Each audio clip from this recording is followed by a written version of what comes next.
Hi, I'm Alex Archbold, and I've been buying and selling antiques since I was 9 years old. From basements to scrapyards, I'll look just about anywhere I can to find lost antiques and collectibles. And sometimes I'll go big and buy everything. I never know what's going to happen or who I'm going to meet. This is our life, this is our adventure, and this is Curiosity Inc.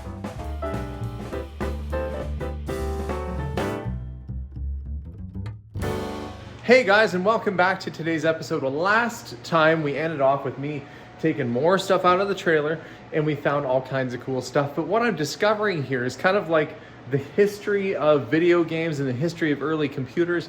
We've got everything from Commodore 64s to Atari systems, and some of those can be quite valuable, especially the ones that have the box like what we have here.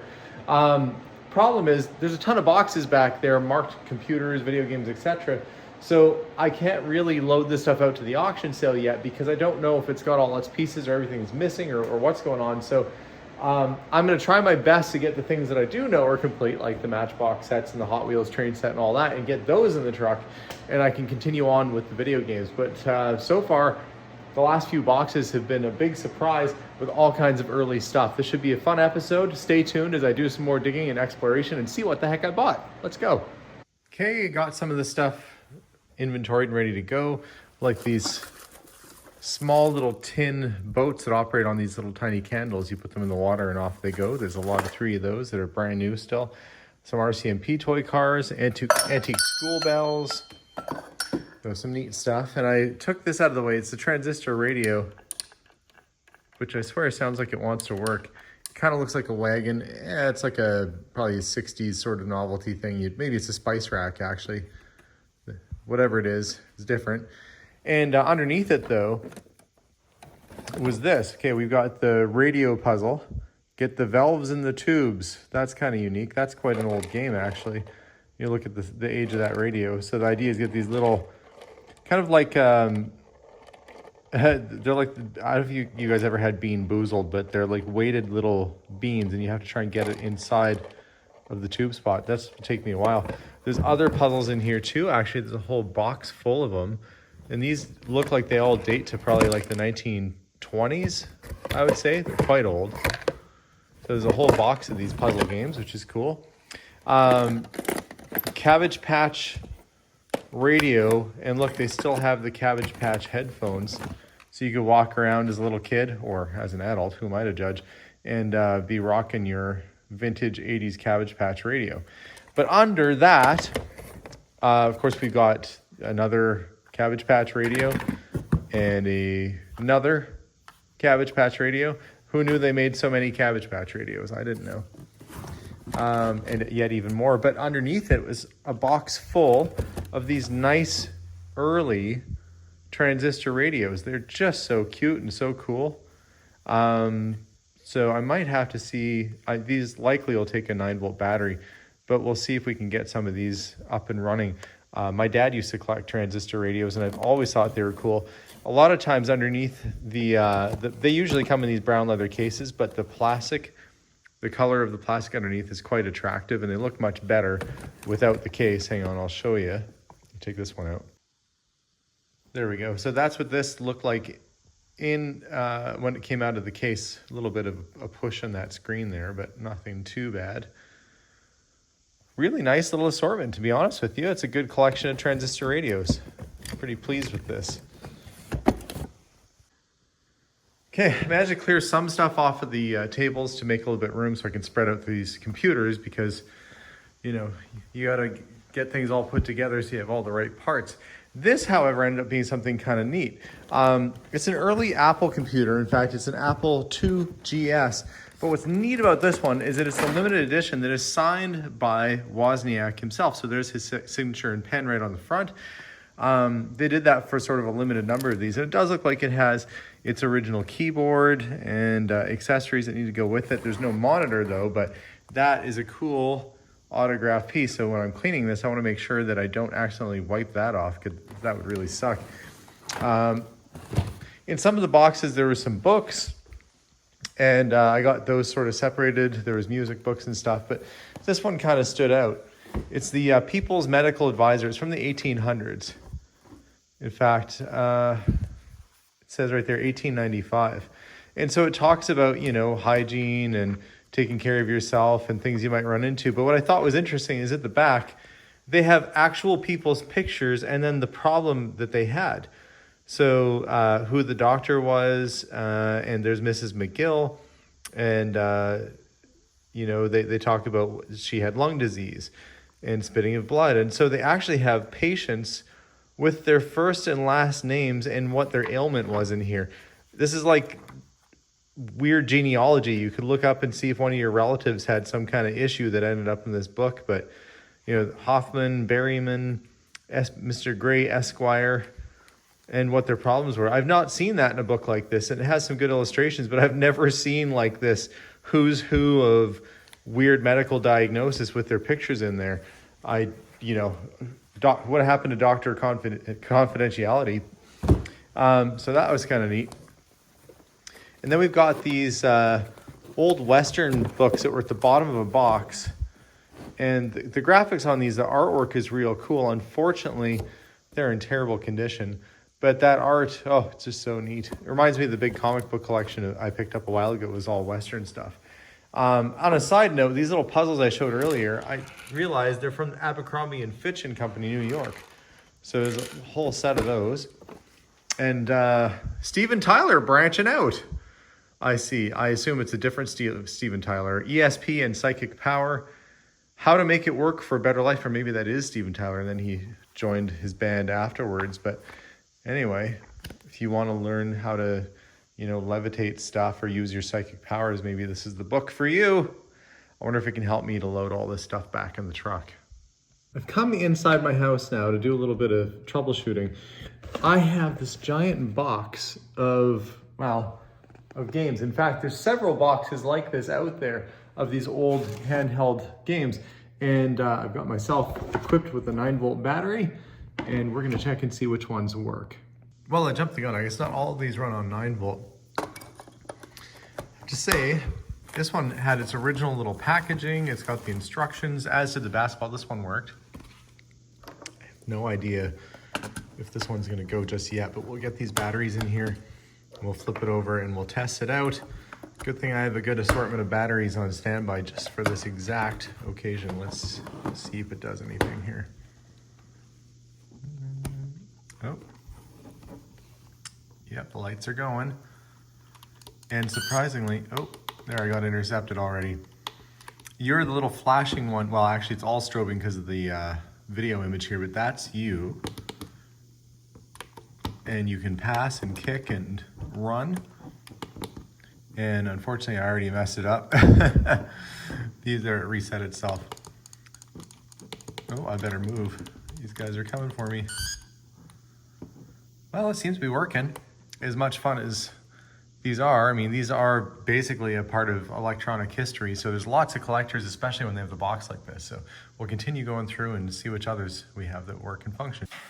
Well, so far, this is the plethora of vintage games that all are in working condition, from the Master Blaster space game to the Blockbuster really early cartridge game, to the Coleco quarterback and hockey and Ninja Turtles basketball. There's quite a variety here, enough that some collectors are going to be super happy. Well, with the games, at least that one box sorted, it's time to root around in the trailer for a few more things to bring in. Now, I recall when we were loading the first batch of boxes, there was a couple marked comics. So I'm gonna dig around and see if I can get those out, because I've been curious and it's been driving me nuts. There's still a lot of stuff to go, a lot of stuff to empty out of here, and I keep finding treasures all along. Okay, I found the boxes that were marked comic books. Let's see what we got inside. Here's some Archie, some old Gold Key comics. What I'm really looking for are more the superhero comics, especially ones that might have key issues. And that'd be like first appearance of a certain character, some sort of major story event or plot twist that happens. Fat Albert and the Cosby Kids.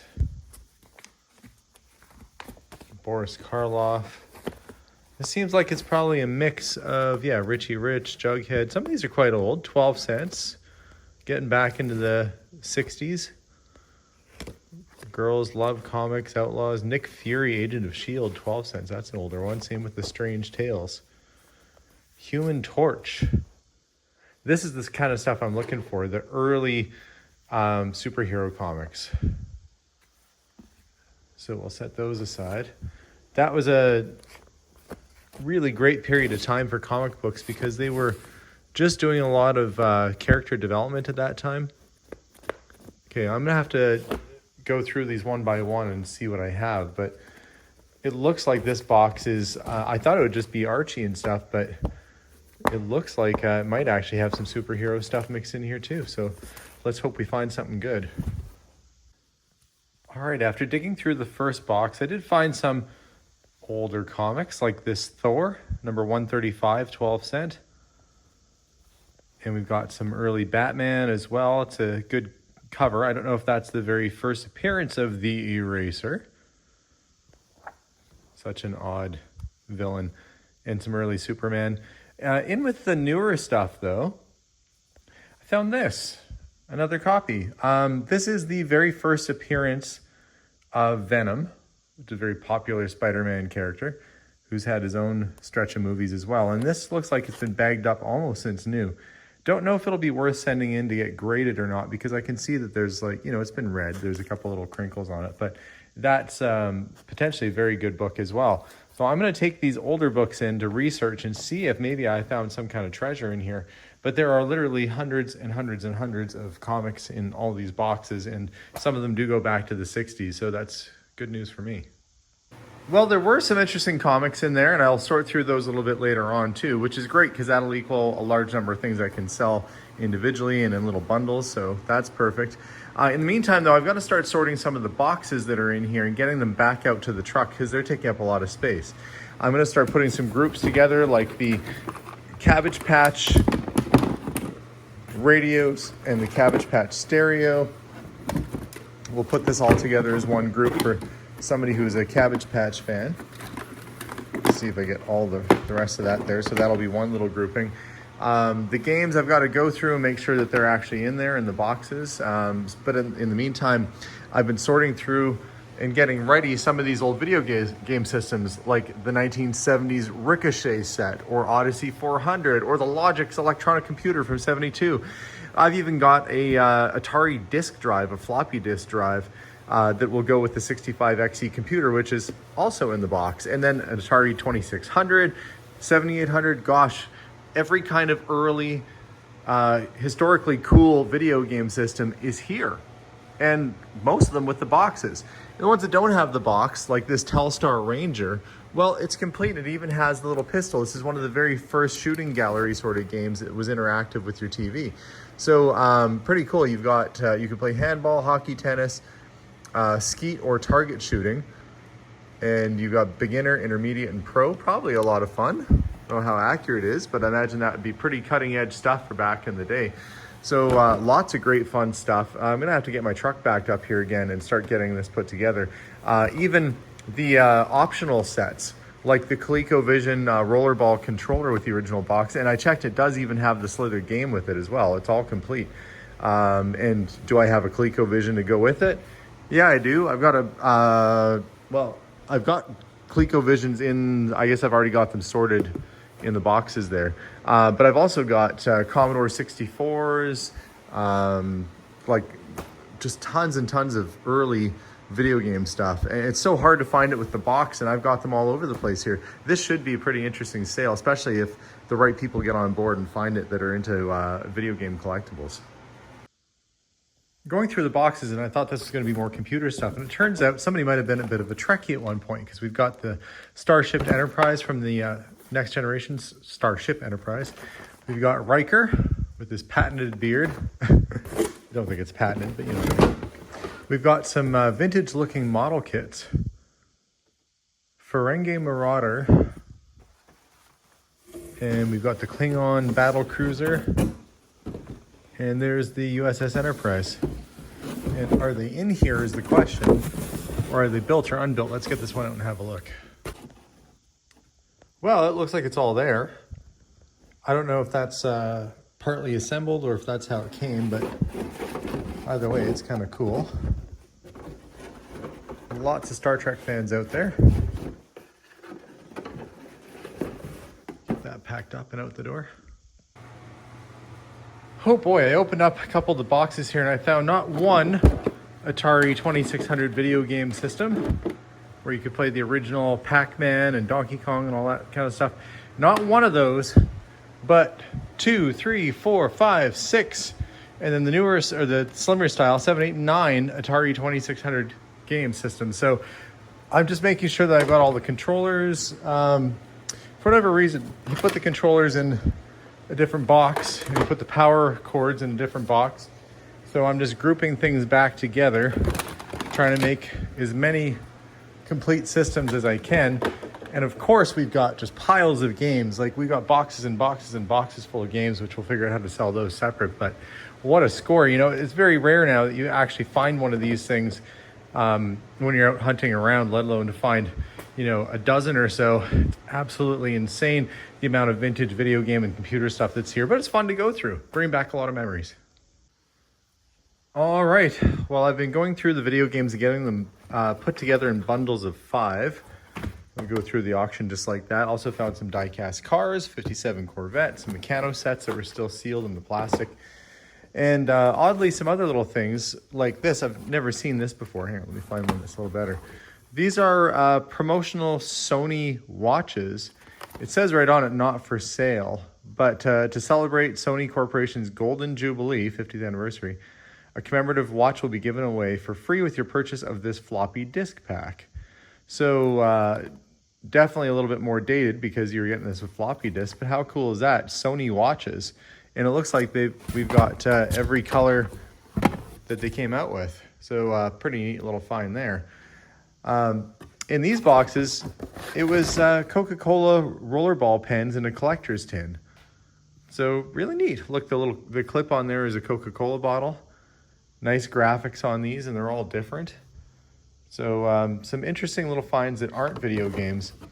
But I'm going to press on here and see if I can fill the truck up at least one more time today. Going through this box, we've got an assortment of joysticks. And it looks like some are still in their boxes, but you look at this, like the Mark II weapons control system. This is definitely from the 80s. And it is compatible with any current or future game, so I guess you can plug it into any system. The retail price on this was $155.10 after tax. Not a cheap accessory at the time for sure. Kind of a shame that it looks like it never got used, but really neat piece of video game history there for sure. And then I've got to go through all the loose games. We have bins and bins full of loose Atari, Coleco, etc. So I'm going to be in here a while. Here's kind of an interesting one. It's E.T. the Extraterrestrial for Atari. This is the game that basically ended Atari. It came out in 1982. They really rushed to get it to market, and the gameplay was terrible. You could fall in a pit and never get out, and as many people did. And as a result, they ended up dumping tons of these in the desert. And if you look online, you can find a video of people digging these out of the desert. This copy was sold in 1986.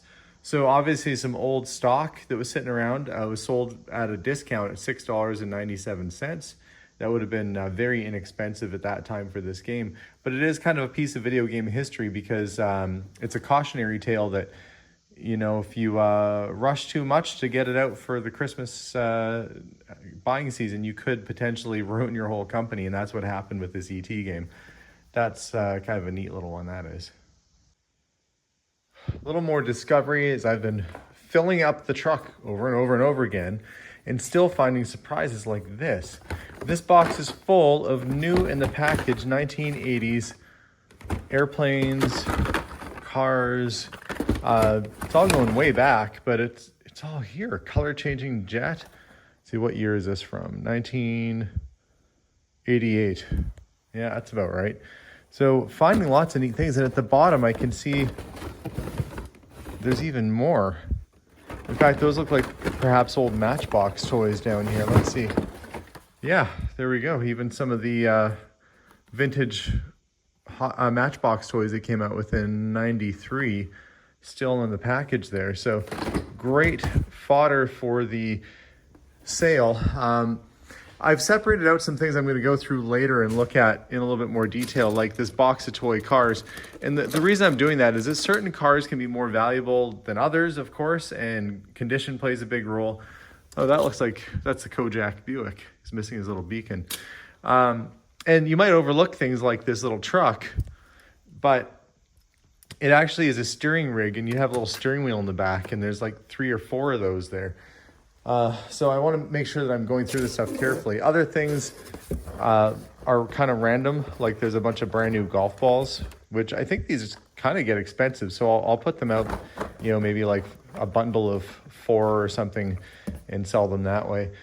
But this is going to be a very full sale, and just in time. December is the ideal time you want to be selling stuff. So back to work I go, getting this stuff inventoried and out the door.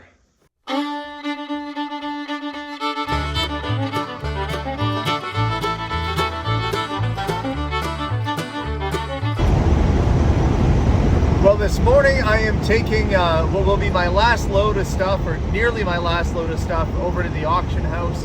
And this has been a huge endeavor.